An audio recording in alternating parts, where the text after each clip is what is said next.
If you live in the South this weekend and you look outside and you saw all the snow and ice and you felt, wow, hell must have really frozen over. This is a whole new world. What could have caused this? There's only one logical answer. It's not that it's wintertime.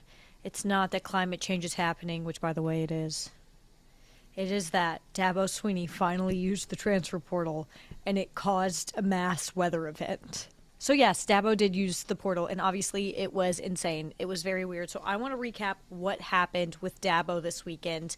I do recommend you go watch his full 19-minute press conference on what happened, because you can say whatever you want about Dabo Swinney, and most of those things you say will probably be correct. But we can all agree, the man is entertainment. There is a star quality there. Nobody does a soundbite better than Dabo, so I do recommend that. But I'll sum it up for you as well, and we can chat about just the times we're in, the college football world ahead of us. Before we get to that, if you're new here, I'm Lucy. I talk about college football all year round. Off season, we're still going, so please subscribe. Let me set the scene for you. Dabo Swinney used the portal. I'm sure he didn't want to. I'm sure it made him sick to his stomach, but he did it. And he picked up Cal linebacker Luke Farrelly in the portal. So Luke Farrelly gets down to Clemson. He, I believe, committed January 6th. It's always that day. It's always that day. So he goes down to Clemson. He is enrolled. He is taking classes. He has an apartment. He is a part of the Clemson Tigers football team. He's done everything but touch that rock and run down that hill. As you can assume, Luke Farrelly is no longer with Clemson. He is now an Ole Miss Rebel. He's at the Grove. He's not touching the rock. He's not running down that hill. So, January 6th commits to Clemson. January 22nd commits to Ole Miss. What happened in between that time? Well, thankfully, Dabo is petty, and he's a real housewife of college football, and he gave a full press conference with an entire just log of receipts. And naturally, Dabo, being a college football coach, very type A, gives us dates and times. January 14th is when Luke Farrelly's agent calls Clemson's general manager and just says, hey, I want to let you know Ole Miss has been on the phone. They are chatting us up. They are very, very interested. Dabo was like, you know what? That's okay.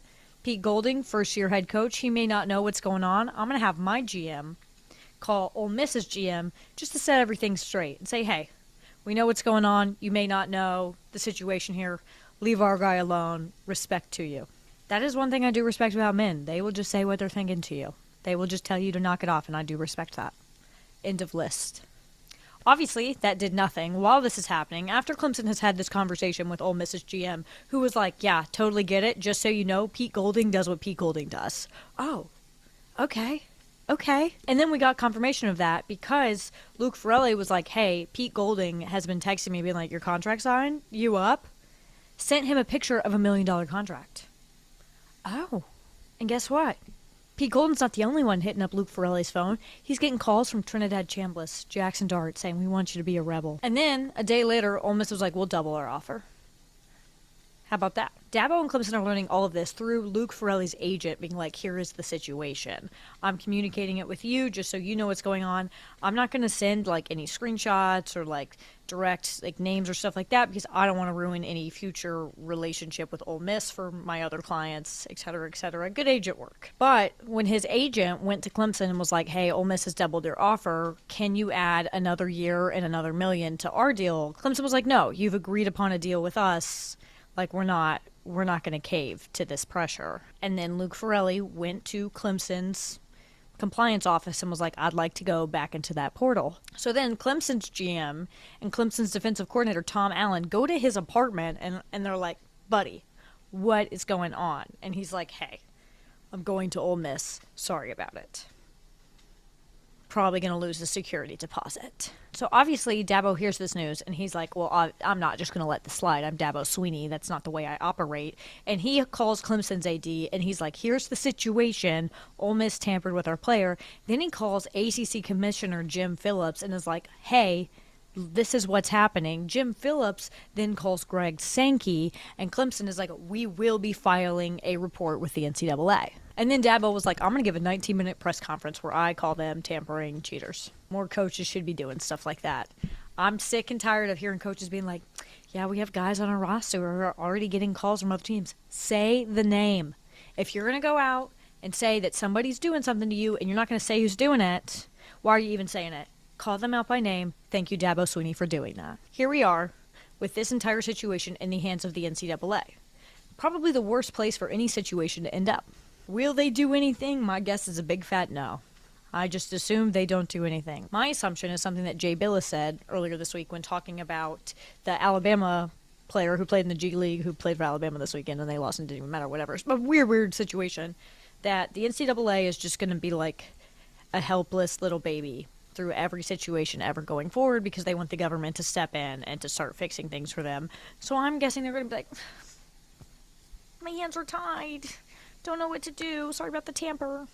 But let's play a fun little hypothetical game. Since we are talking about an SEC school in this situation with Ole Miss, we'll do the hypotheticals.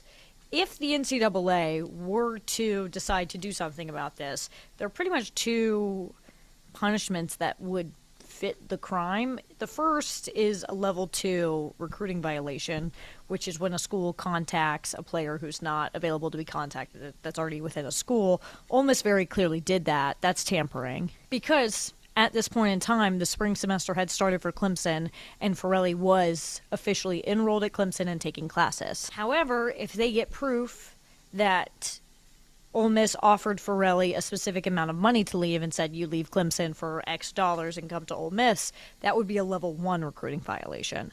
And Dabo seems to feel very confident, because he yelled it all into a microphone for 19 minutes, that they do have proof of Ole Miss tampering in that manner. That would be a level 1 recruiting violation for Ole Miss, but I don't even know why we're having this conversation, because you and me both know the NCAA is not doing shit about this. This is going to become a lot more common in this day and age of NIL, with schools beefing with other schools. And honestly, I know this is probably not the right answer as a college football purist and somebody who loves sport. Kind of love it. Like, it's been happening. As I mentioned earlier, there are a lot of coaches who are saying this is happening, but they're not naming names.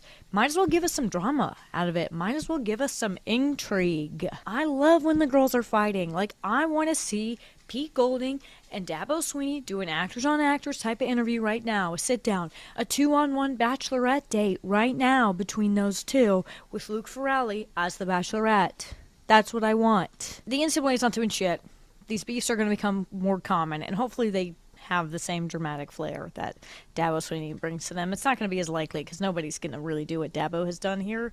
But yeah, welcome to the new day and age of college football. No solution, which is, I feel like how I in most of these videos, maybe like, don't know how to fix it.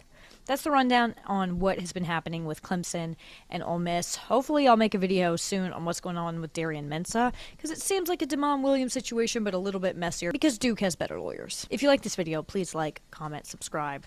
There's only one way that I can continue to talk about college football in the offseason, and it's if you watch these videos. And that is a threat.